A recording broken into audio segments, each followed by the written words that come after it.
Le retargeting, en gros, c'est l'idée que quand un visiteur va venir sur un site web, sur une application, sur un produit en ligne, on va pouvoir lui refaire de la pub sur d'autres plateformes. Donc je vais visiter un produit sur La Redoute, je vais retourner sur Facebook et je vais avoir de la pub pour le produit que j'ai vu sur La Redoute. Donc c'est vraiment l'idée de retoucher des gens qui sont venus une première fois sur notre site web, sur notre application.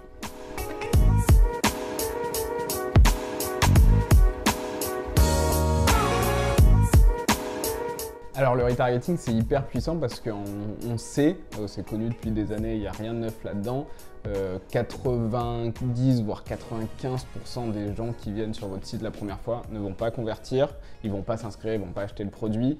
Donc ça permet quoi? Ça permet de retoucher ces gens-là qui ont été intéressés une première fois pour votre produit, mais qui n'ont pas converti. Donc on va faire de la pub en retargeting sur différentes plateformes, mais le but c'est vraiment de dire t'as aimé mon produit, t'es venu une première fois, t'as été intéressé, je vais te retoucher derrière pour que tu puisses être intéressé et acheter mon produit in fine.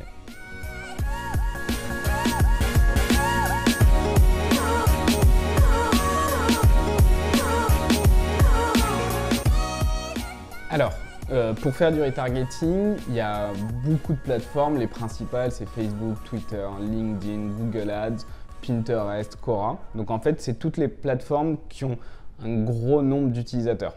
L'idée principale, c'est que si moi, je suis La Redoute et que je veux toucher les gens qui ont visité mon site, il va falloir que je les touche sur des plateformes spécifiques. Et donc, pour les toucher, je vais aller voir Facebook, je vais aller voir Twitter, je vais aller voir LinkedIn, parce que ces plateformes-là, elles sont une grande partie des utilisateurs qui ont visité mon site. Et comment ça marche? C'est simple. En gros, quand quelqu'un vient sur mon site La Redoute, je vais lui poser un cookie et moi, en tant que Facebook, je vais pouvoir identifier cet utilisateur-là et le retargeter derrière sur ma plateforme.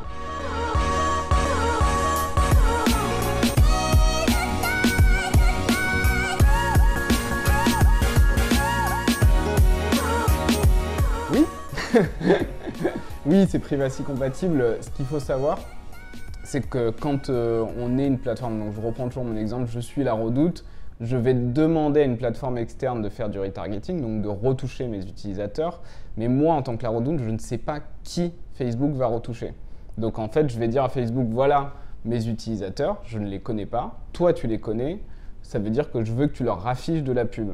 Mais il n'y a pas de transfert d'informations, c'est-à-dire qu'entre Facebook et La Redoute, il y a toujours le consommateur au milieu qui va faire le choix de dire je vais cliquer sur cette pub, je vais retourner sur La Redoute et je vais acheter un produit. Si l'utilisateur ne veut pas cliquer et ne retourne pas sur La Redoute, moi en tant que La Redoute, je ne saurais jamais qui c'est et je ne pourrais jamais vraiment en fait, le convaincre ou dire je veux toucher cet utilisateur-là spécifiquement. C'est le principe de dire sur du retargeting global, je ne sais pas qui c'est. Après, il y a du retargeting un peu plus poussé comme Criteo, on va pouvoir envoyer un email à l'utilisateur. Donc là, on peut dire que c'est un petit peu moins privacy, mais ça reste quand même un outil où c'est j'ai visité un site internet qui m'intéressait, donc je vais recevoir une pub spécifique qui m'intéresse.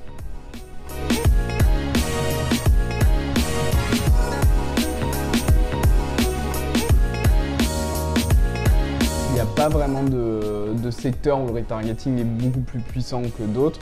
On sait que dans le e-commerce, ça marche très bien parce qu'on peut cibler vraiment par produit. Donc, je vais visiter un produit en particulier, je vais avoir du retargeting sur ce produit-là. C'est vraiment ce qu'a développé Criteo en faisant du multi-produit et je vais pouvoir décider de dire je vais retargeter tous les gens qui ont vu ce produit-là.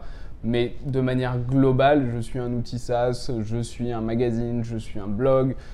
Tout le monde peut utiliser le retargeting parce qu'on se base toujours sur un seul fait qui est de dire la personne est venue une première fois sur mon site, elle est venue une première fois sur mon application, donc elle est intéressée par mon produit et je vais juste l'aider à se souvenir de moi et à revenir et à redévelopper cet intérêt. Donc en fait ça marche à peu près partout.